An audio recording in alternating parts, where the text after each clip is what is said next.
de Comunicación Social de la Diócesis de Ponce les presenta el pan de la palabra. De la vida, el pan de la unidad, el pan que alimenta.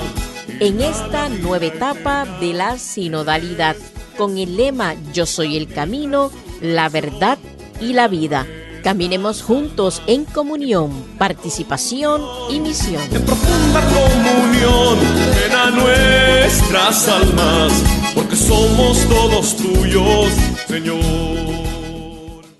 Muy buenos días, queridos amigos y amigas. Bienvenidos y bienvenidas a nuestro programa, El Pan de la Palabra. Con ustedes estamos Marcos Manuel Márquez Pagán y el Padre Rubén Antonio González Medina, obispo de la Diócesis de Ponce en Puerto Rico, culminando ya la solemnidad de la Santa Pascua con la fiesta de Pentecostés el domingo pasado. Hoy celebramos el misterio de la Santa Trinidad, que es como síntesis de todo lo que hemos venido celebrando en este tiempo hermoso. Sí, esta revelación de el Dios que nos redime, que nos santifica, que nos acompaña. Hoy nos profundizamos en este misterio, que no queda un misterio simplemente, sino que además es el fundamento, la base de lo que es nuestra espiritualidad, de lo que es nuestro ser cristiano. Entendiendo por el misterio no algo que no podamos entender o algo que nos da miedo, sino algo que está en el secreto del corazón de Dios y nos lo quiere revelar. Es importante entender esta palabra porque a veces oímos películas de misterio y entonces es terror, miedo. No.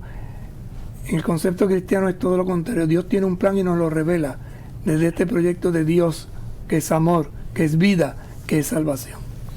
Sí, y específicamente el hecho de que ha sido revelado en Jesucristo un Dios que es amor, que es misericordia y que se nos da, no solamente de una manera quizá conceptual o que lo podamos solo, ¿verdad?, pensar, sino que se hace real, se hace patente, se hace un ser humano en Jesucristo. Y lo que celebramos la semana pasada, el Espíritu Santo se manifiesta, esta santificación también a través de los siglos, y hoy también lo seguimos expresando en este misterio de la Santísima Trinidad. Oramos pues con la hermosa plegaria que nos pone la liturgia en la oración inicial de este domingo. Dios Padre, que revelaste a los hombres tu misterio admirable al enviar al mundo la palabra de verdad y el Espíritu santificador, te pedimos que en la profesión de la fe verdadera podamos conocer la gloria de la eterna Trinidad y adorar al único Dios Todopoderoso. Por nuestro Señor Jesucristo, tu Hijo, que vive y reina contigo en la unidad del Espíritu Santo y es Dios por los siglos de los siglos. Amén. Dios es un misterio profundo. Si Él no se revela, no lo podemos entender, no lo podemos captar simplemente con la cabeza. Es algo mucho más amplio. Por eso dice que revelaste. Es el que se manifiesta, es el que se da a conocer, y esto lo hace a través de Jesucristo.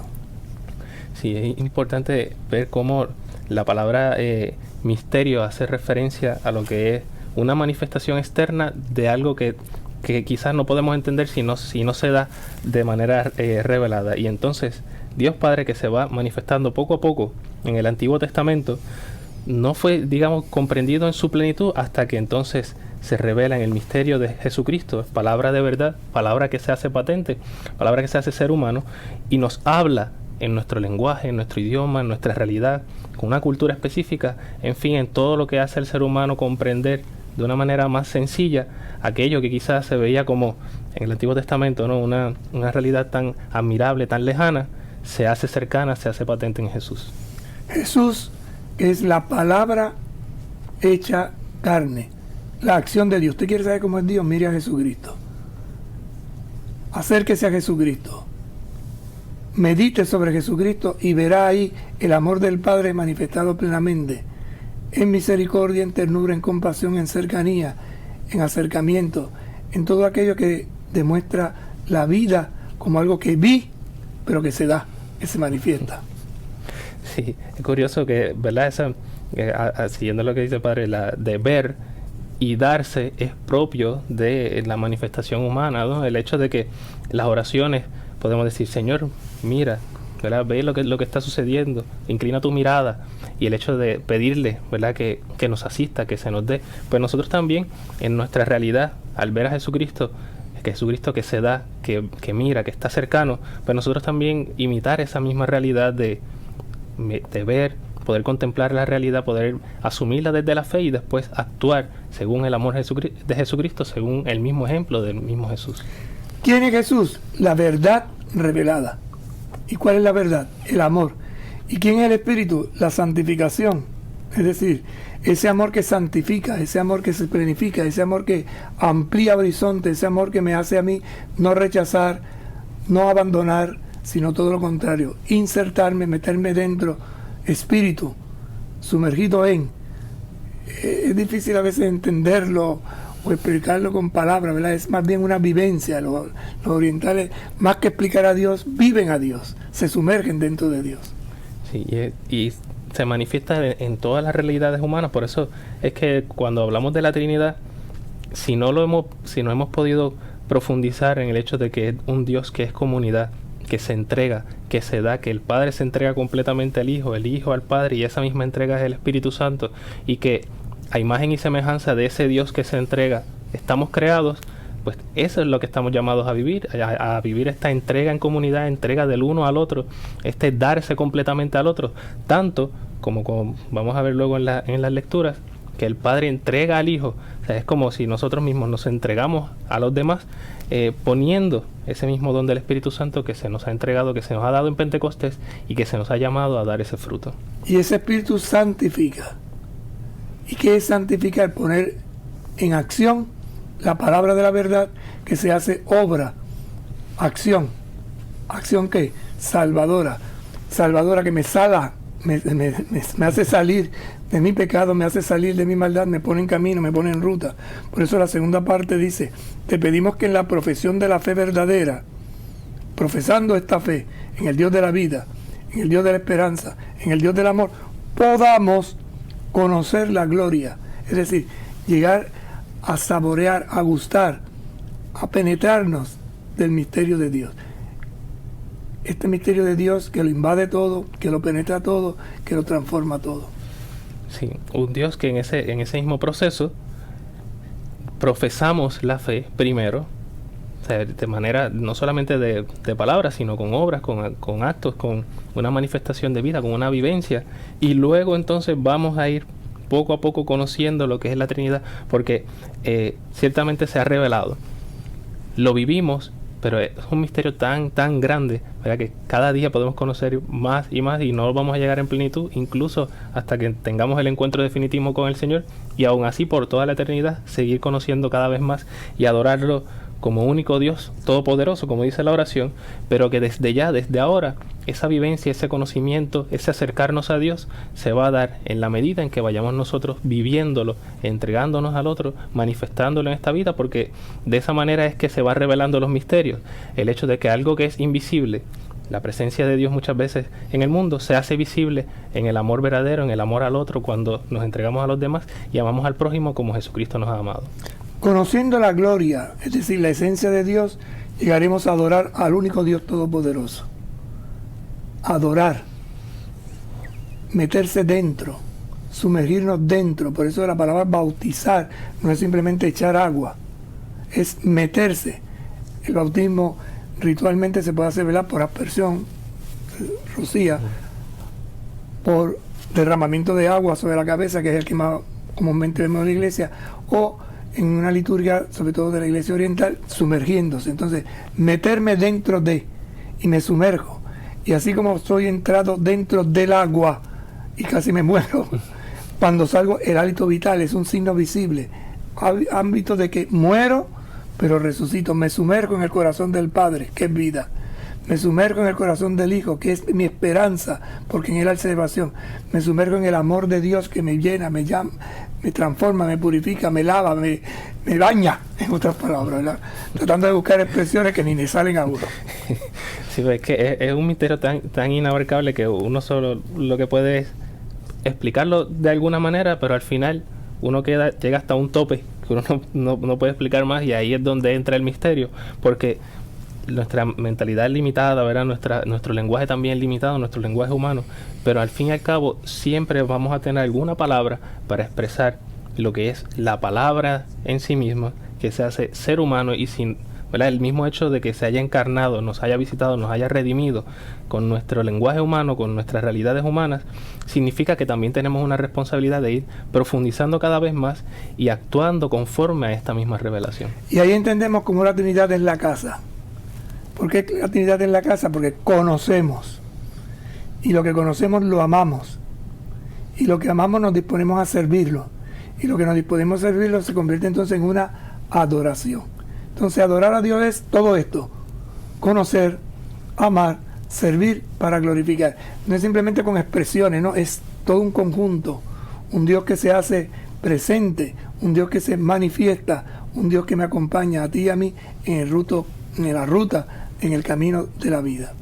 Sí, teniendo en cuenta todos estos signos que en el Antiguo Testamento se ven, y luego veremos en las lecturas que la adoración a Dios siempre va a estar unida con el servicio al más necesitado, a la viuda, al huérfano, al extranjero, porque, ¿verdad?, de nada vale una expresión de adoración o una expresión de culto si no hay un servicio de amor, un reflejo del amor de Dios realmente en la vida, porque ambas cosas deben estar unidas. Como otra vez hemos repetido, ¿verdad? Rito que no me reta, no me lleva a nada. Y este rito tan sencillo como hacer la señal de la cruz. Fíjense que cuando hacemos la señal de la cruz decimos en el nombre del Padre, del Hijo y del Espíritu Santo. En el nombre del Padre ponemos la mano en la cabeza. Dios está por encima. Pero este Dios que está por encima ha querido bajar a la tierra, entonces manda al Hijo. ¿Y a dónde lo manda? A la tierra. Por eso se baja la mano. Al seno, a la barriga. Es una forma de decir Dios envió a su Hijo. Pero este Dios que baja es también el que abarca, entonces de izquierda a derecha, del lado del corazón, es amor.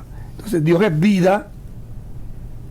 Esta vida se hace para mí realidad palpable en una esperanza de mi salvación, y me salva porque me ama. Entonces yo lo adoro. Y todo lo que yo realizo, lo realizo en el nombre del Padre, en el nombre del Dios de la vida, en el nombre del Hijo, que es esperanza de salvación, y en el nombre de ese Espíritu que todo lo renueva, que todo lo transforma, que todo lo empuja para bien de los que le aman. Sí. Un Dios que es amor, que se manifiesta como amor y que se realiza como amor dentro del corazón, y del corazón pasa al servicio. Pausamos y en breve regresamos con ustedes.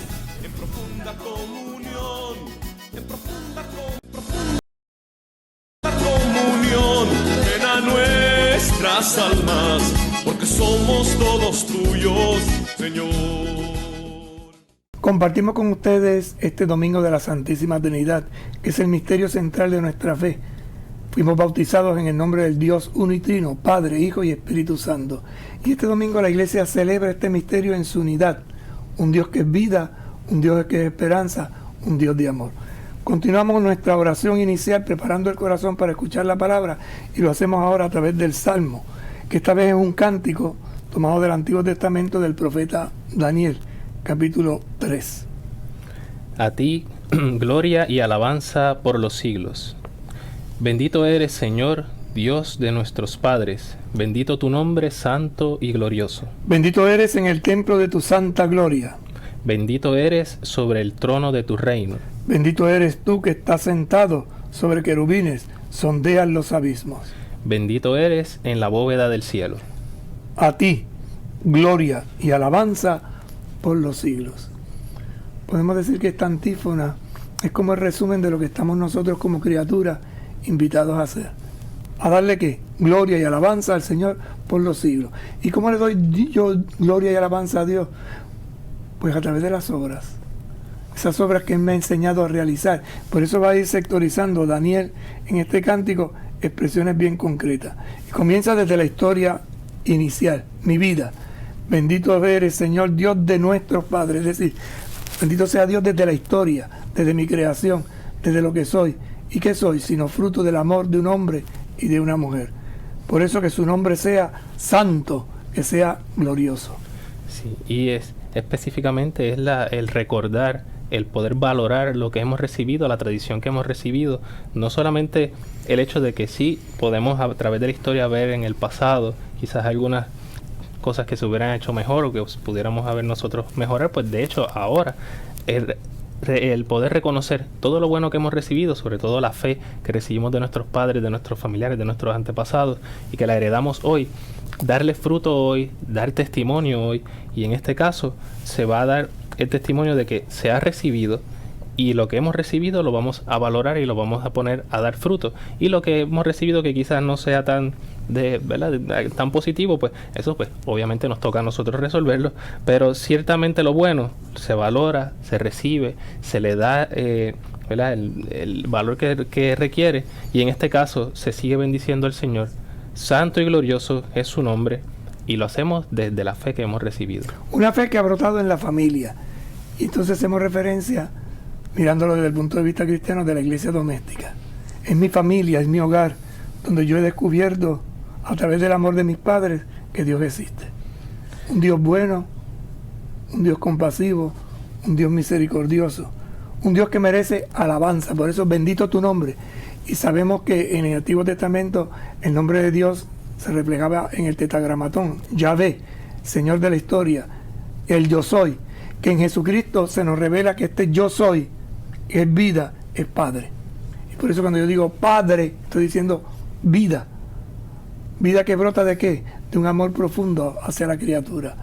Esta vida desde el hogar, esta vida desde la familia, se hace celebración en el templo. Por eso el siguiente estribillo dice: bendito eres en el templo de tu santa gloria. Es decir, no solo me quedo en la intimidad del hogar, sino que lo celebro en la comunidad, en el templo, con otros hermanos y hermanas.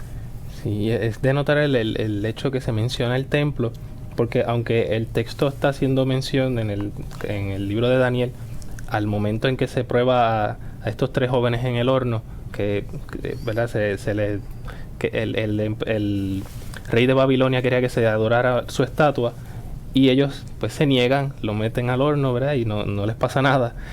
Hace referencia al templo porque el texto fue escrito posteriormente para narrar esa situación, ese testimonio de esos tres jóvenes, y como testimonio de ellos, que eran los antepasados que están escribiendo el texto, ¿no? Del tiempo de la redacción de Daniel, alaban al Señor en el templo, porque ha sido lo que se ha recibido de los padres, lo que ellos tienen como testimonio, no solamente lo guardan para ellos, sino que en el templo se da allí un testimonio visible, ¿verdad? El hecho de que las personas puedan reconocer todo el testimonio pasado, el martirio, las dificultades que pasaron anteriormente otras de su mismo pueblo, de su misma familia, y ahora en el templo todo eso se valora, se santifica al Señor por eso, y se sigue proclamando la grandeza del Señor para que toda la comunidad también sea edificada.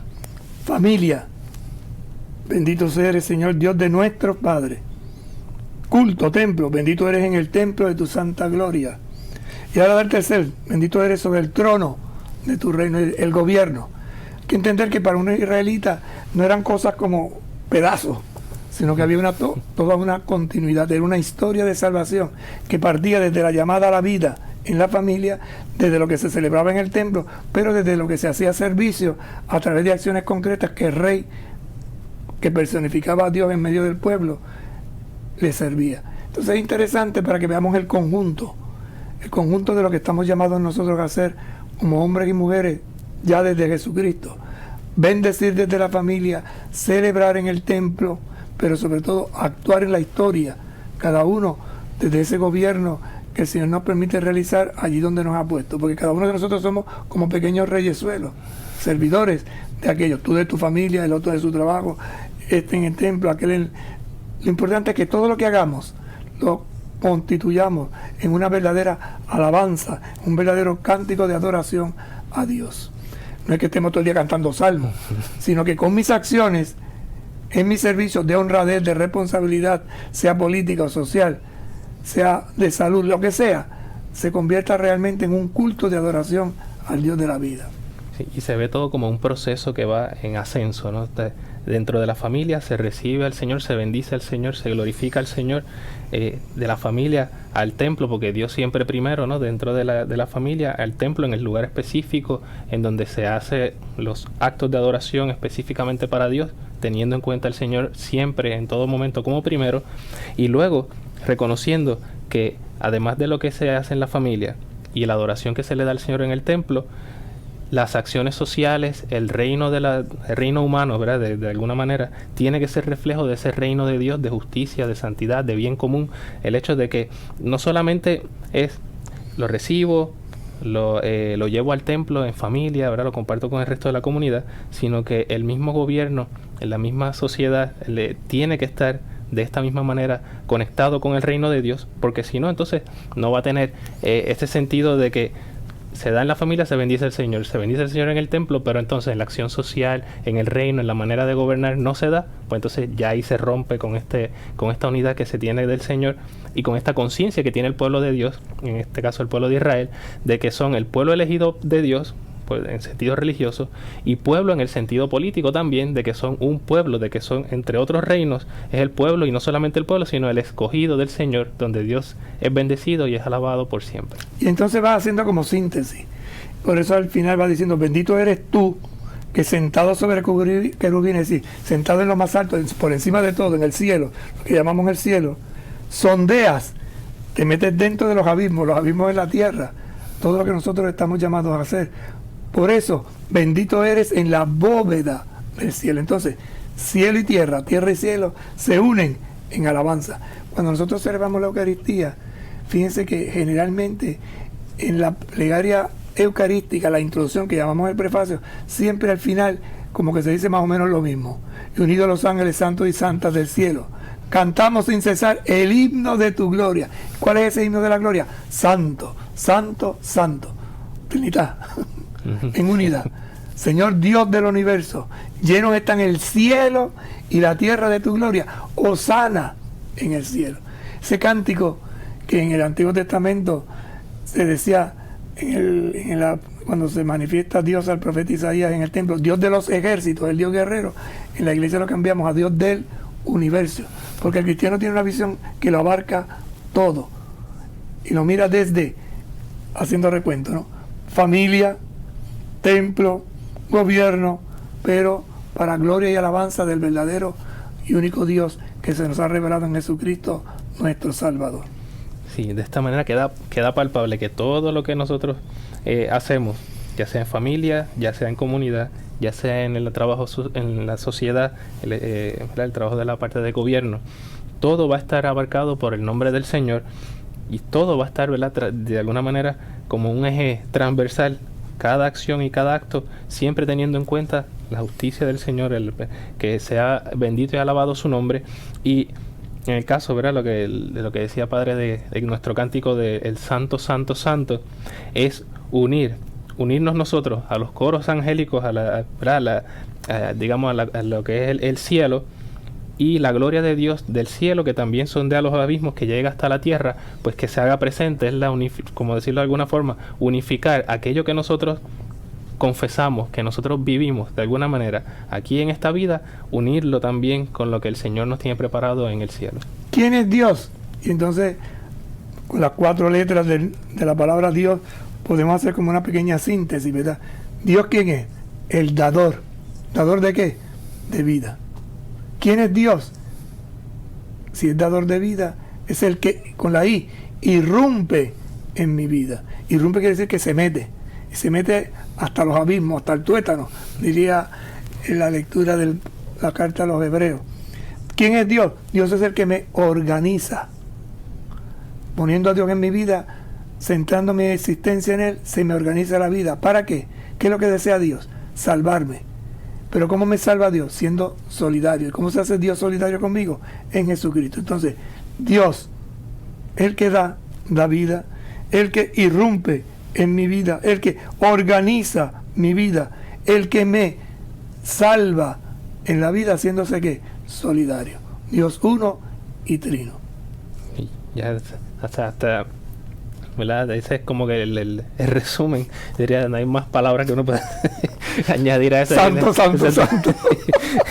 Y por eso, por el hecho de que si se da en la familia, se lleva al templo, a la comunidad, se lleva ¿verdad? Podemos entonces tener en cuenta de que este misterio de la Trinidad, de Dios uno y trino, no es simplemente para pues decir sí, es un solo Dios, 3 personas, tal. No es solo para confesarlo de esa forma, sino para confesarlo con las obras, para dar testimonio, para hacerlo vida, para hacerlo real, para que nosotros podamos dejarnos invadir de ese Dios que nos quiere salvar, que nos ama y que quiere que entonces ese amor que ya hemos recibido, hemos experimentado, también lo llevemos a los demás. Gloria al Padre, al Hijo y al Espíritu Santo, como era en el principio, ahora y siempre, por los siglos de los siglos.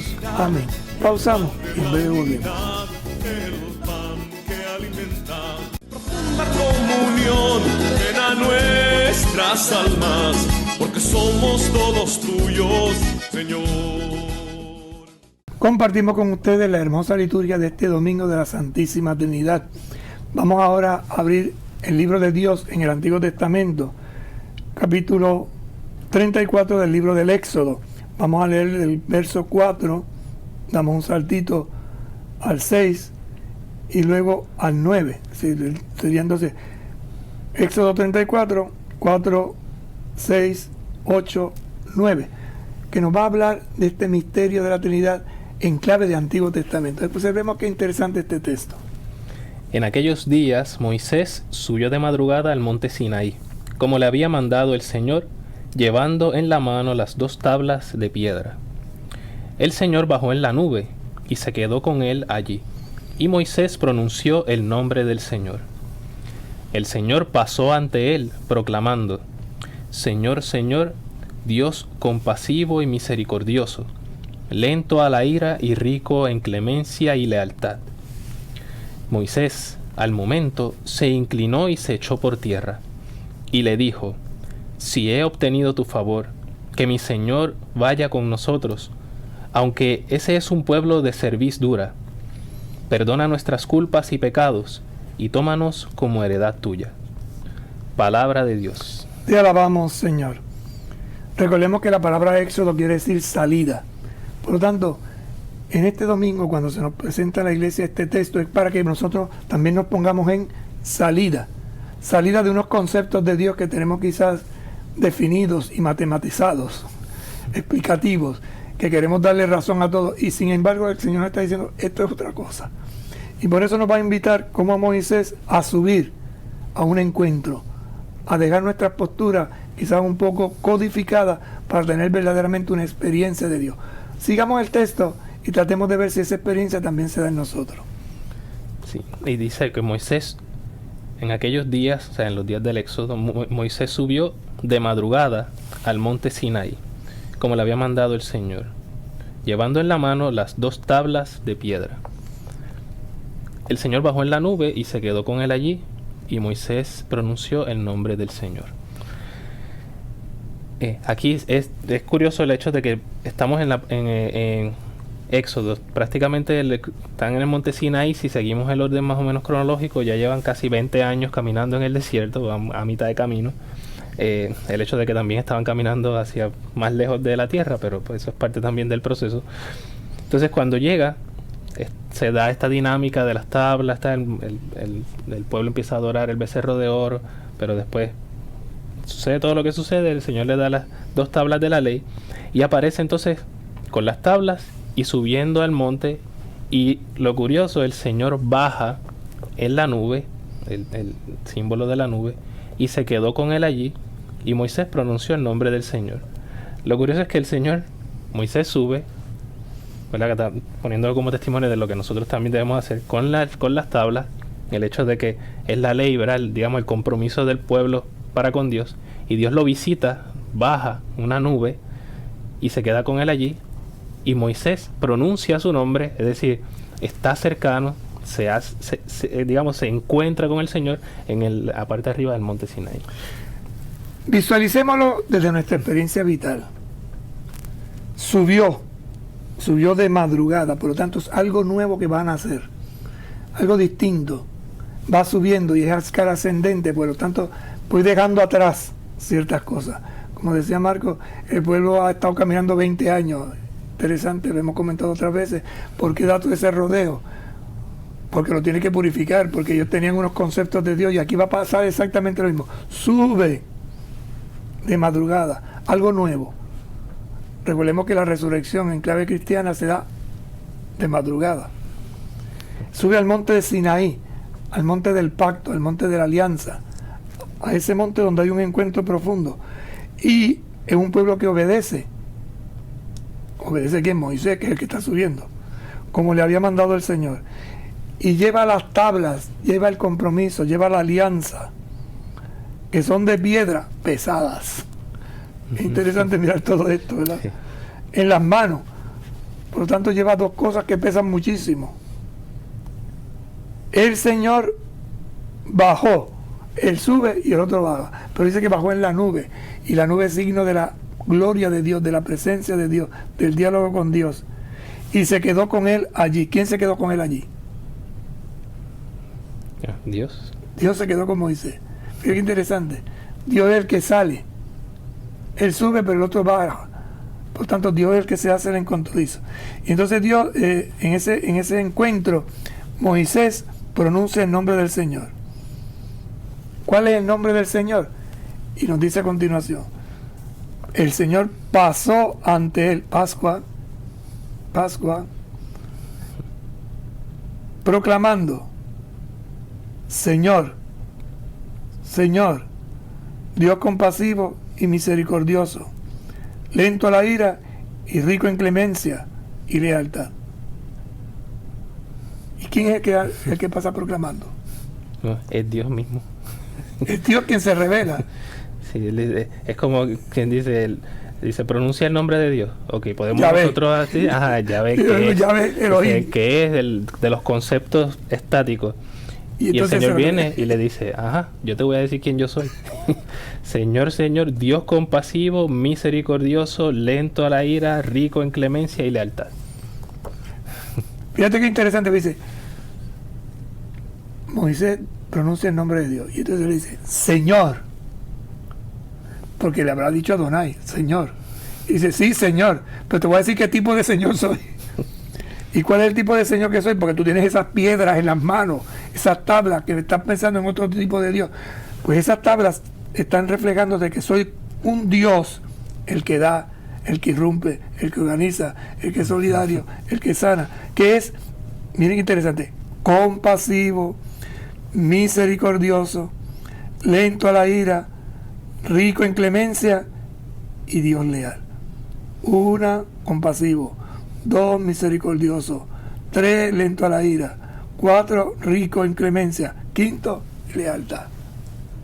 Interesante cómo le está diciendo, no es el que pesa las tablas, es otra cosa, porque hay que jugar con las palabras que dice, porque la compasión no pesa, la compasión es don, la misericordia igual, y solo se puede ser compasivo y misericordioso si uno es lento, si no coge coraje pronto.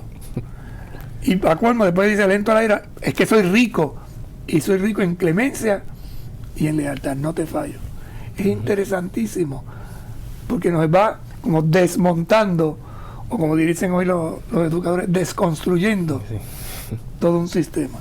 Sí, ¿no? Y el hecho de que él lleva las tablas, que es un compromiso de ley, o sea, es la ley como tal, y él viene quizás con toda la solemnidad de que si voy con el sacrificio, tal, llego, subo hasta el monte, aquí tengo, este es el compromiso que nosotros vamos a hacer delante de Dios, sigo el protocolo, digamos, litúrgico, de que está la nube, ¿verdad? Teniendo en cuenta luego el sentido litúrgico que tiene el incienso y todo de la presencia del Señor, y dentro de esa presencia, dentro de esa nube, pronuncia el nombre del Señor, o sea, sigue toda la cuestión litúrgica, cumplimos los mandamientos, aquí está lo que nosotros nos comprometemos, el Señor. Sí, porque había roto la tabla aquella, porque te había roto. Parece que esto viene después del pleito que tuvo Moisés con el pueblo. Sí, que después le hizo beber el becerro también. Y después vuelve 40 días, tal, o sea, se dio todo un proceso sacrificado, de compromiso, de que el pueblo, después de haber fallado, dijeron, sí, ahora sí vamos a cumplir todo como lo dice el Señor. Claro, es evidente que van a fallar y que van a seguir fallando.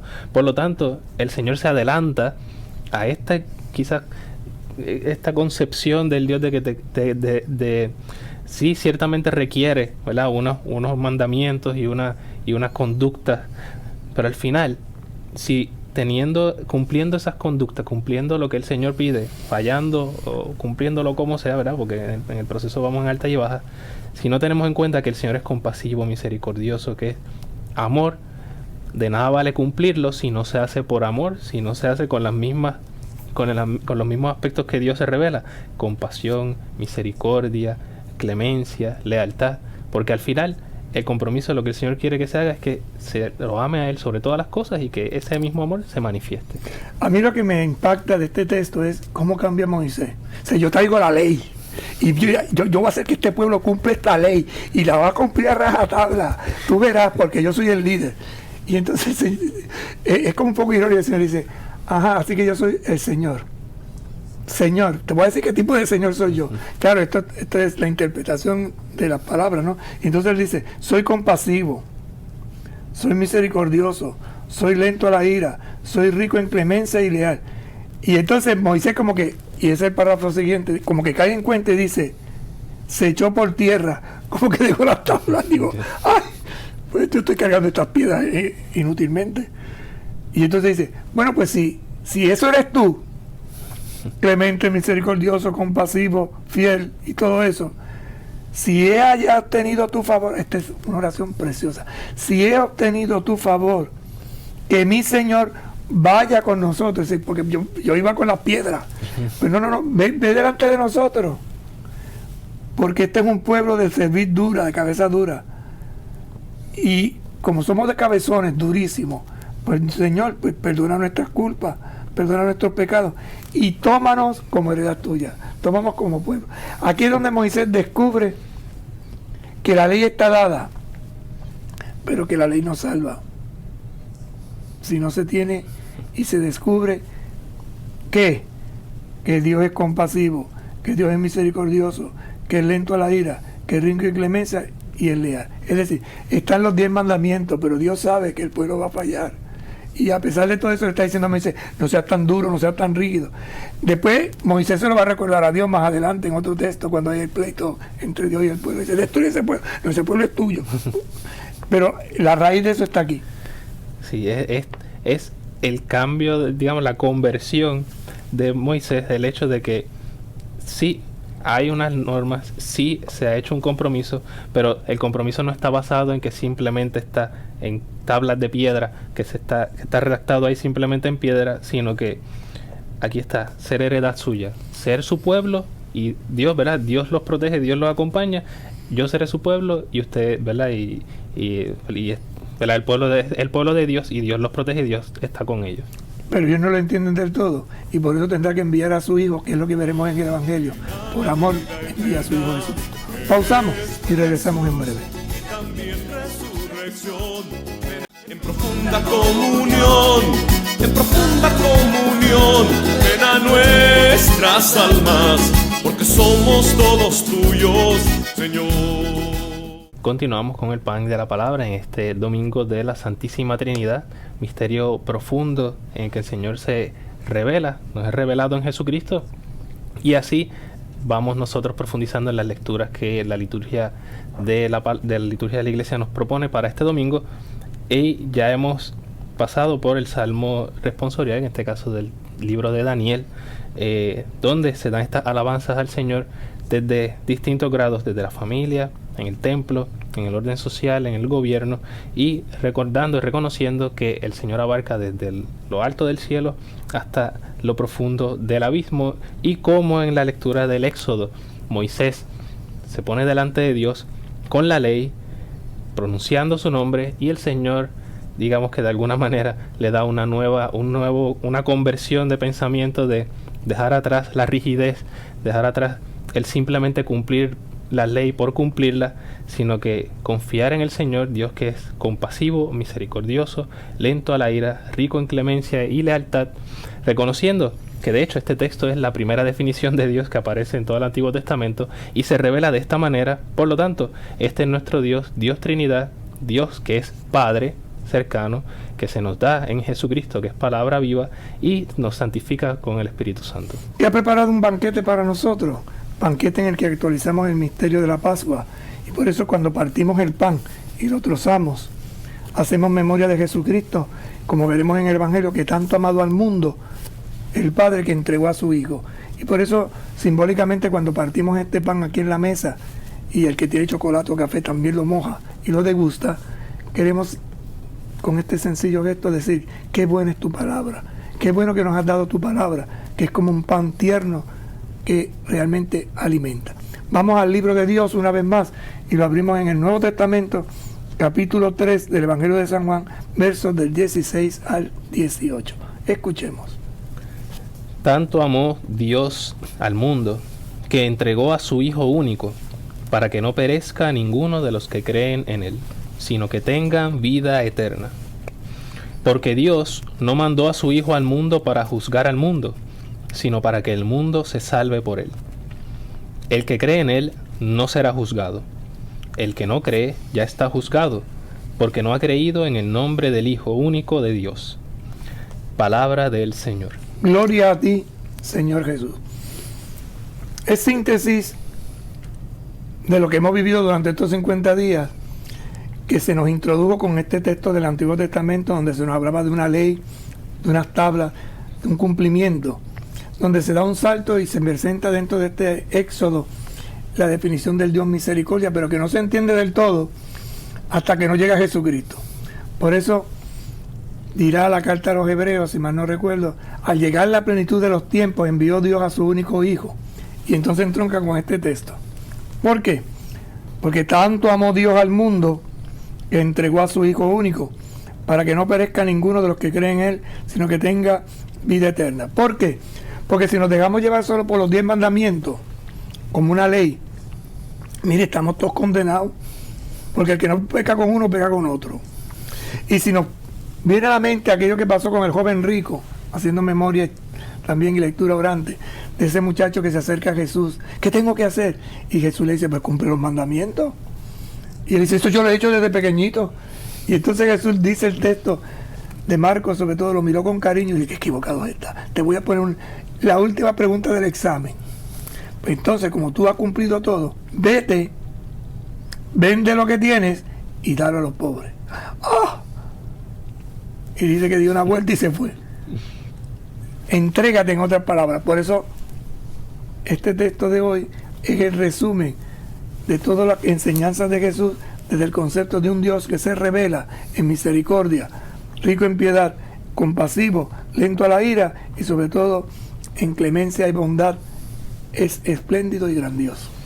Sí, y reconociendo este amor al que el Señor, como el Señor se manifiesta y al que también nos invita, en esa misma, ¿verdad? Reconociendo ese mismo texto del joven rico, uno pudiera decir, pero si lo que él tiene es fruto de su trabajo, son cosas buenas, incluso puede fundamentarlo en la Escritura, el hecho de que el Señor lo bendice, por eso tiene, ¿verdad?, tantas cosas, y quizás el mismo hecho de ser rico, pues ha sido trabajo honrado, herencia de familia, cosas buenas incluso que ha recibido, ¿verdad?, de otras personas, pero el hecho de que que cargue con todo eso, como Moisés estaba cargando con las tablas, y con toda la solemnidad de que aquí yo las cargo, las llevo, esto es lo que en donde yo me puedo sostener, porque cumpliéndola me siento yo realizado. Pues resulta que faltaba algo, y es la entrega, la compasión, la misericordia, el hecho de soltar todas esas cosas, que no soltando, porque Jesús no le dice que no deje de cumplir la ley, simplemente le dice, suelta entonces todo lo que te retiene, material, todo ese peso, toda esa quizás tradición que tienes, que no está acorde con la compasión, la misericordia, la clemencia, el amor al que estás llamado. Suelta todo eso, sigue cumpliéndolo y ahora sígueme, porque hay un amor más grande que solamente cumplir los mandamientos, y es la entrega, que es Dios mismo que te está hablando, que se está entregando, que se está dando. Sígueme a mí, porque ahora esto tiene una interpretación distinta. Así como le pasó a Moisés, así también le debió pasar a él.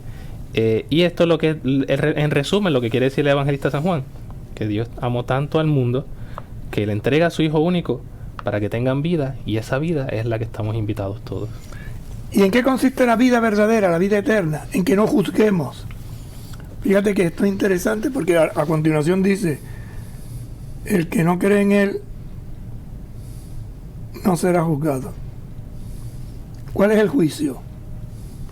El juicio de las acciones, el juicio de todas aquellas obras no realizadas con amor. El que cree en Él no será juzgado. El que no cree ya está juzgado, porque no ha creído en el nombre del Hijo único de Dios. ¿Y cuál es el nombre único del Hijo de Dios? Salvación. ¿Y cuál es la salvación? Por la misericordia. Por la misericordia de aquel que se compadece del que no puede cumplir. pero que se agarra a Jesucristo y le pide que le ayude. Por eso, volviendo al Antiguo Testamento, la oración de Moisés, ¿verdad? Si he obtenido tu favor, que mi Señor vaya con nosotros. Y eso es lo que ha hecho Jesucristo, ha venido a caminar con nosotros, a enseñarnos un camino distinto, que está basado en la ley, pero en una relectura, en una reinterpretación de esa ley, que como tú bien decías ahorita, no es otra cosa que el amor. ¿Y cómo se manifiesta ese amor? Tuve hambre, me diste de comer; tuve sed, me diste de beber. Si lo miras desde los 10 mandamientos, honra a tu padre y a tu madre, respeta los bienes ajenos, cuida de tu cuerpo, no te dejes llevar de los malos pensamientos, no juzgues, no digas mentiras. Es lo mismo, pero desde un espíritu nuevo, distinto, el que da Jesús, que es el mandamiento del amor, incluyendo, y ahí es donde viene la coma, a los enemigos. Porque amar a los amigos y a los vecinos y a los de tu familia, eso es muy fácil, pero amar al que te hace daño, al que te hace mal, no es tan fácil. Sí, por eso cuando habla, también tenerlo en cuenta que cuando Juan habla del mundo, está hablando incluso hasta el sentido negativo del hecho de que todas las cuestiones malvadas, el hecho de que un pueblo no agradecido, un pueblo pecador, un pueblo que no lo reconoce, y dice, Dios no mandó a su Hijo al mundo para juzgar al mundo, y vuelve y lo repite, sino para que el mundo se salve por él. Porque no es juicio. Jesucristo no viene a pasar juicio. Exacto, o sea, viene a traer esa cercanía, esa compasión, que acá venía Moisés con toda la carga, inclinado y toda la cosa. Dice, no, aún incluso cuando él mismo reconoce que es un pueblo de dura cerviz, que lo que necesita es perdón por sus culpas, por sus pecados, pues el Señor viene a tomarlo como herencia suya. Y entonces el que cree en Él, y en este caso el creer, la fe no es solamente intelectual, sino ya como una vivencia, no será juzgado.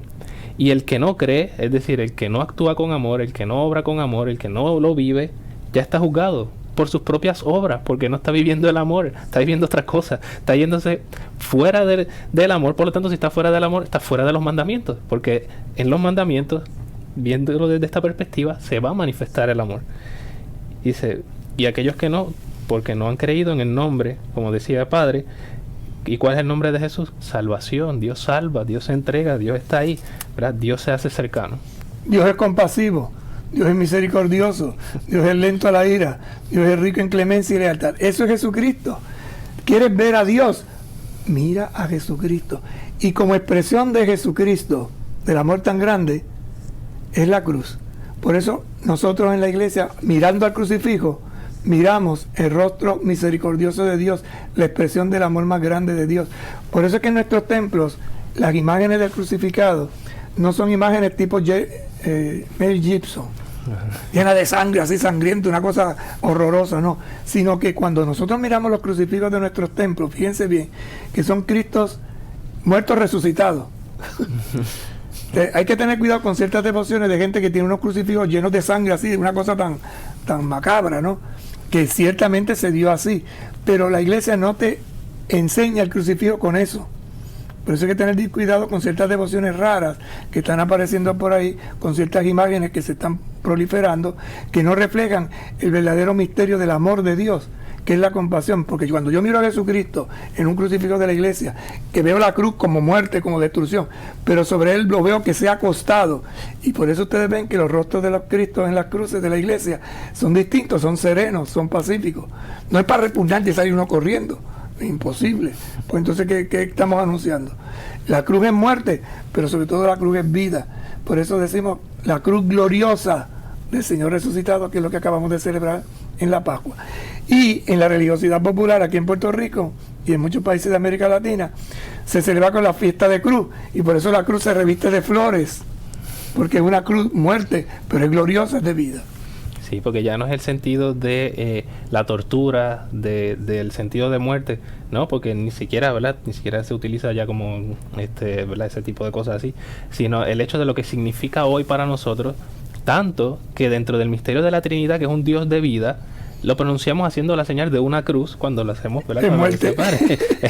que en principio era signo de muerte. Entonces lo hacemos porque ahora tiene otro sentido, porque para nosotros el hecho de que se haya dado una entrega, y una entrega hasta el último respiro, ¿verdad?, de una vida humana, en este caso, ¿verdad?, de Jesucristo, verdadero Dios, verdadero hombre, pues al verlo desde esa forma, pues nosotros también nos sentimos impulsados a entregarnos hasta lo último, por amor a Dios, y desde el amor de Dios al amor a los hermanos. Y culminamos con la antífona que hoy nos proponía la iglesia para la entrada. Bendita sea la Santísima Trinidad, Dios Padre, el Hijo unigénito de Dios y el Espíritu Santo, porque ha tenido misericordia con nosotros. Dios les bendiga. Nos vemos la próxima semana en este nuestro programa, El Pan de la Palabra. De la vida, el pan de la unidad, el pan que alimenta. En esta nueva etapa de la sinodalidad, con el lema Yo soy el camino, la verdad y la vida. Caminemos juntos en comunión, participación y misión. En profunda comunión, ven a nuestras almas, porque somos todos tuyos, Señor.